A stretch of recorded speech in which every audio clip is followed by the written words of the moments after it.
Good morning. This is TCR, TroyCommunityRadio.com. I'm Clint Myers, along with David Denoyer from Troy Community Television On Demand.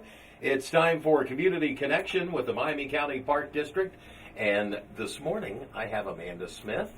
And Tama Cassidy. Tama Cassidy, welcome back. It's been a while since we've had you here, Tama. Yeah, it's great to be here. Well, good. Hey, we've been talking about this for a little while now, but it's the reminder about Lights Out Ohio. Right. Lights Out Ohio started on the 15th, and it's a way to help save birds as they're migrating. So it's as simple as turning off your exterior lights. That's right. Or your foyer lights. Yeah, or you could just install evening. those lights that only come on for movement. Like the motion sensor lights? Yes. So, because the light actually will confuse the birds, and it can throw them off course, or they can really, we lose, 500 and some million birds. That is so many that you really don't think about that, but... Yeah, but they fly 550 million die every year by flying into windows and getting confused. Even something as simple as just pulling down your blinds at night, that'll reduce the light that's going to the outside. And then you want to do this again in the spring when the birds fly back the other way. So in the spring, you would want to reduce your lighting between March 15th and June 1st. Twice a year. It seems so odd we're talking about migration. I know. Although this week has been very fall-like, but we've got warmer temperatures coming again. Absolutely. As we head into you this week. You can see birds starting to flock, and you can see that they're starting to think and gather for their migration already. I saw my great blue heron for the first time right there at the 41 bridge over the Great Miami River, and I love fall, and that makes me think of from now until fall. He's usually actually it was there all the way through the winter. Yeah, he stays around. So we love that little big. Yeah, so not a little bird. Big. So herons are pretty good size. Yeah, they are. I wouldn't want to be chased by So one. if you're interested in finding out about how to dim your lights, you can go to more information at ohiolightsout.org. That's right. So help our birds travel safely to the south. Mm-hmm. So. And we've also been talking about the Asian longhorn beetle. Yeah, we're wrapping up August Asian Longhorn Beetle Awareness Month. That's a mouthful, isn't it? And you know, it seems like we talk about it every time, and we are, because it's such a big concern and a big problem. These Asian longhorn beetles can wipe out the forest canopy in a matter of years, and it doesn't just target one tree. It targets deciduous trees, which is pretty much everything but pines. So oaks and maples and all of those trees can be in jeopardy. And really in itself, it's more evasive than the ash beetle. Because it covers more because species. It really doesn't care what kind of tree it's on. It doesn't. As long as it has nutrients for it to feed on, it'll choke the life out of the tree. There is some nice, if you Google Asian longhorn beetle, you can get information on that, what to look for. They actually have pictures. It's hard to... And their name is kind of just like they sound. They have these, they look like longhorn cattle. Cool. They have these great big long antennae that come off either side of their head. And they have white and black segments. So they're pretty big, and they're most active in the summer into the fall. So that's why August is Awareness Month, and by taking 10 minutes to check your trees, you could really save the trees in our county. And don't transport firewood. I do know that one of our naturalists did take her group out and give them all pictures of Asian longhorn beetles, and her kids in the group all went out through Charleston Falls on their hike as they went along. They did checking the trees. That's right. We haven't seen them yet, but like Amanda was just saying, a good way to reduce this problem is to not transport your firewood, just like the emerald ash borer problem. Right, don't transport firewood. Just use your wood locally and burn it locally. And good tips. It is. And it is. It's a because there's no cure. Once this gets into the tree, it's going to kill the tree. Yes, it kills the tree, and the way to stop it is to know the beetle is there, and then you actually have to remove trees within a certain radius of it. But you can at least stop it, because they're not great flyers. Emerald ash borers are much more mobile, and those are almost impossible. But this, you can take down the trees, around it, and then actually keep it from spreading. So that's why identifying where they are is so important. And they are in Ohio. I think there are 2 counties. To the south. Well, let's keep them there. Let's do that. All right. And yeah, since this is the last broadcast of August, we probably won't talk about it again for a little while. So, Well, hopefully we don't see them. yes, I hope not. You have a lot of events that are coming up in the park, and into the future, you've got great things that come up for fall too.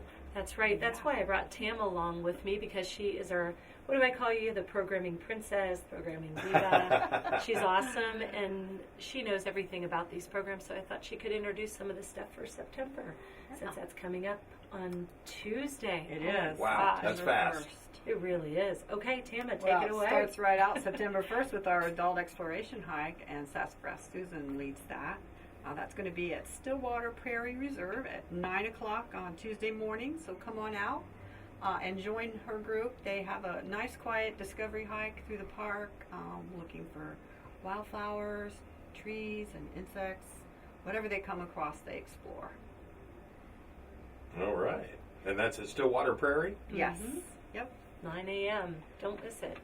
All right. September 13th, you have the VIP Youth Fishing Derby. That's our fishing derby. That's on Grandparents' Day, so we invite grandparents to bring out their kids, grandchildren to go fishing with. It's a great family event, and that's from 1 to 4 at Stillwater Prairie Reserve.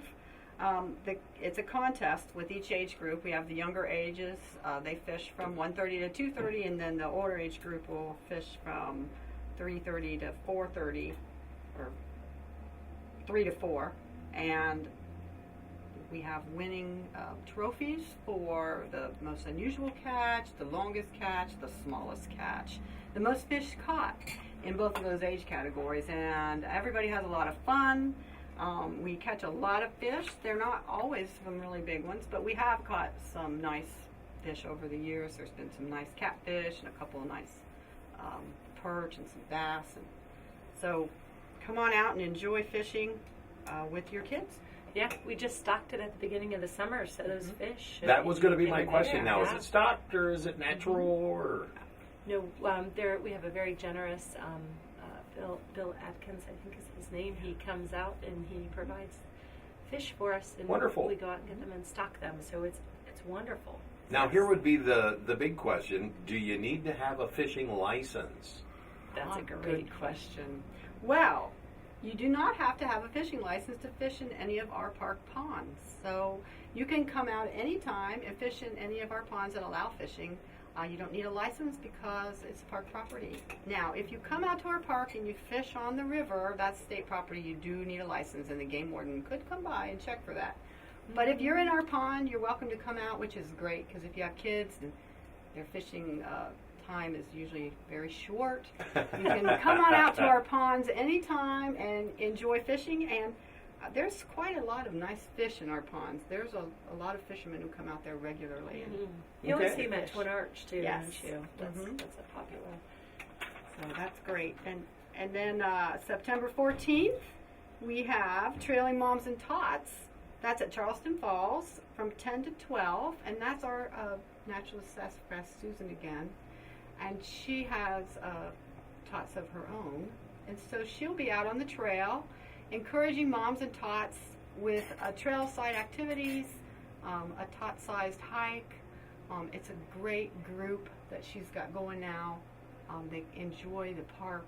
The kids are fun to watch because they're small and they're very explorative, and as they go along, they find all the stuff that's close to the ground, all the insects, and it's great to hike with this group. You get a whole new perspective. They do. And it's a great way to socialize, because sometimes when you're a mother of a tot, you're running around so much you don't get that time to let the kids socialize, and it's never too young to connect them to nature. No, and that's just So- it. It's getting them out into nature, and not only does mom get a breath of fresh air, but the kids get the exposure to, like you say, all the new things that they're just discovering on their own.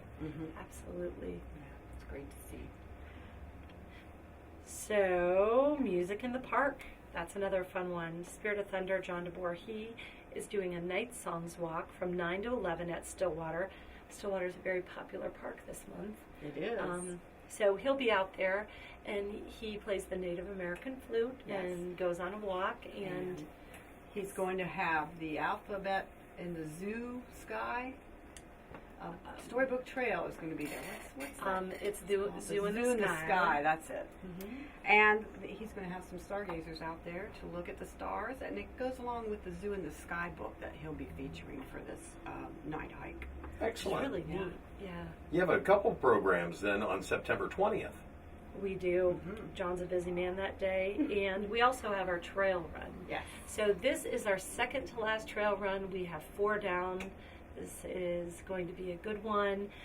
Charleston Falls, it's beautiful and challenging. Mm-hmm. And, you know, whether you walk it or run it, it's wonderful. I tell you, whenever I either hike or jog on a trail, it goes so much faster because there's pretty things to distract you instead of thinking, oh, my foot hurts, or I can't believe how much longer, I'm only, 100 yards into it. But anyway, so come out on September 20th and take the trail run challenge, trail walk challenge, whichever. You don't suits have to you. run. You don't have to run. Yeah. 8 o'clock registration, 9 o'clock the race starts. You can pre-register at alliancerunning.com. Scott Family McDonald's always has yummy snacks for the runners post-race. Yeah, you have great sponsors for those. We do. We really do. We've been lucky. They've been with us since the beginning. And the Miami County Public Health almost messed that one up. They come out and they do BMI and blood pressure. And that's a great way. You wouldn't believe how many people we have taking advantage of that. Well, and 60 also plus. when you're coming out for each one of the races, you get to see your improvement. Absolutely, that was the whole goal of it, is a series that you could track progress over several different milestones. Upper Valley Medical Center, Premier Health, they always have some great information. And this month, I believe, is Breathe Easy, so it's going to be talking a little bit about asthma, breathing difficulties and things you can do, and specialists. So they usually have really good info. We have Browers Insurance as a sponsor. Up and Running, they give great prizes. If you go ahead and do the assessment, you can be entered to win a gift card from there. And they're just great. They bring out shoes to show people and have been a wonderful partner as well. So that's Abbey Credit Union, health of your physical being, and they help out with the health of your financial situation. So they also are a sponsor, and they're wonderful. So Great. And we slow things down later on that day with the Doggy Fashion Show at the Dog Social.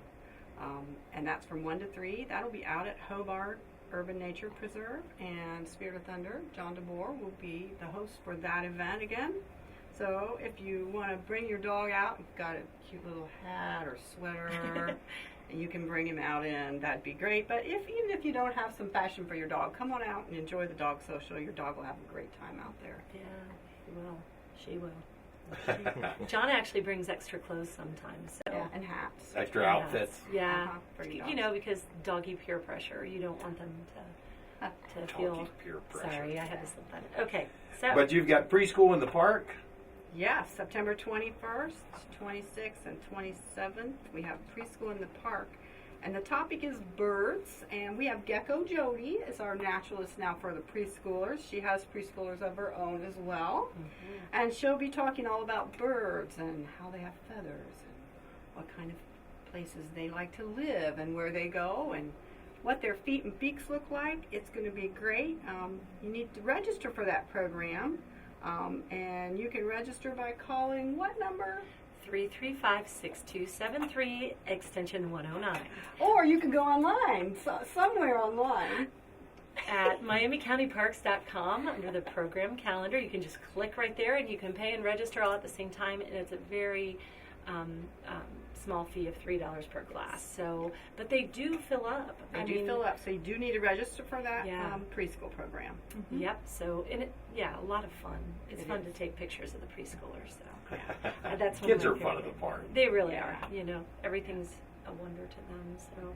Coming up September 26th, you've got the good old-fashioned campfire. That's right. That'll be Spirit of Thunder, John DeBoer. He's going to have an old-fashioned campfire at Charleston Falls. That's from 8 to 10 p.m. And once again, we'll be looking at the stars out there with the campfire. I'm sure there'll be some marshmallows to roast and some s'mores that can be made while you're out there enjoying that campfire. And they sing along. How fun is that? There's a sing-along, flute. Sometimes he has some friends, musicians come, and it's really great if you like to sing around the campfire and tell stories too. Now, I'm assuming that John is also there September 27th. He is. He is. He's so busy, isn't he? He's like the rock star of the Park District. He's there for the Naturalist Adventure Series, which is a monthly program, and we're doing GPS Pathfinders program. Yes. So that'll be out at Charleston Falls from 1 to 4. Come on out if you want to learn how to use a GPS, or if you have one of your own, you can use that. There's some great apps for your phones as well. But if you don't have any of that, we'll have some GPS units out there that he can show you how to use. You can check those out and use those in the park. That's a great sport. We have geocaches out in our park, so if you come out and you learn how to use our GPS unit, you might want to go out then later on your own and explore our geocaches. So we'll look for you out there. Yeah, you know, geocaching is really popular among it. You know, it has really grown. It really has. I have a friend in college, and that's what they do on vacation. I thought, really, that is so neat. You know. Anyway, and you can do it right here at the parks. You can. Right. You don't have to go out. Even my mom geocaches. That's saying Does a lot. She really? Yeah. She has a friend down the street who the two of them go out, find stuff. It's great. Every time I think of your mother, I think of our scarecrow contest. And she made the coolest recycled Sally. Wasn't that her name? Recycle Sal, yeah. So that brings me to... I was just going to say, if we're going to talk about the Scarecrow contest, you better bring up the Fall Farm Fest. Absolutely. 10th and 11th of October this year. So many interesting new things that are going to be going on. You know, it's the 7th year, so we're adding a few extra activities to freshen it up, and not that the old one ever got... I mean, we've only seen increases in visitation on those days. So... Corn Maze is open. I was going to say, the Corn Maze is open now. It will be next week. Yes, for rent. And so if you have a group gathering or something, or a birthday party. I knew you said it had already been cut. It had. And now it's time to go through it. One way or another, right, Tama? That's right. I have to go in this year with someone who can get through it, so I can finally say after 7 years I made it through. That you made it all the way through. I might be holding on to someone's shirt, but I'll get through it this year. So look on our website. We have information about how to rent that. You know, the Fall Farm Fest, it is so neat. Last year we partnered with the Farm Bureau and had a movie night in September. Well, this year it's actually going to be on the Saturday of Fall Farm Fest. And at 7:15, Charlotte's Web is going to be what a cool movie to play out of the farm. Kids will love that. Well, and some of us adults will really love it too. Yeah, I think I better go to supervise, right, Tama? And, you know, so fun stuff, popcorn, Cattlemen's Association, and some other activities bridging the actual Fall Farm Fest to the movie. Okay. So there'll be some additional activities that start. So it's going to be a great year. And I can't wait to see what you guys do for your Scarecrow. This year we're going to get into it. All right. Good. We're going to get deep. Okay. And we need to invite everybody else. You don't have to be a business to come and build a Scarecrow. You could just be a family that is a little bit artsy, or a church group, 4-H, scout group. But start thinking about it now, what you're going to do. Yeah, and there's no charge. So you have a space. Tama does a great job marking out the places and giving you a poll. And they can be as simple or as complex as you want. So we've had, you know... Sometimes something really simple wins. Sometimes something is like very elaborate. And there's just all kinds of great stuff over the years that we've had there. So get your imagination going and bring out a Scarecrow. I can say with 95% confidence that most of the people who visit the Fall Farm Fest take at least one ride around on the hayride around. Yeah, they can vote on their favorites. So they can vote on their favorites. So we're talking probably close to 12,000 people see those Scarecrows. Wow, that's a lot. It is. So yeah, make one. Contact the office and we'll give you a form. So. All right. Once again, give us your website. MiamiCountyParks.com, and county is spelled out, and there is an S on the end of parks because we are not Miami County Parks District. We're part I just confused everyone. MiamiCountyParks.com. So Okay. Facebook. Anything else that you'd like to add in this morning? No, we're sorry we're a little, well, I guess I should apologize for me being a little goofy today. It's this nice cool weather kind of energizes you. The cool weather Yeah. is a little bit of a change. Yeah. And thank you so much for having us, as Hey. usual. Thank you. Thanks for coming in. This has been Community Connection with the Miami County Park District. I'm Clint Myers on TCR, Troy Community Radio, and David Denoyer for TroyCommunityTelevision.com. This is 107.1 WTJN.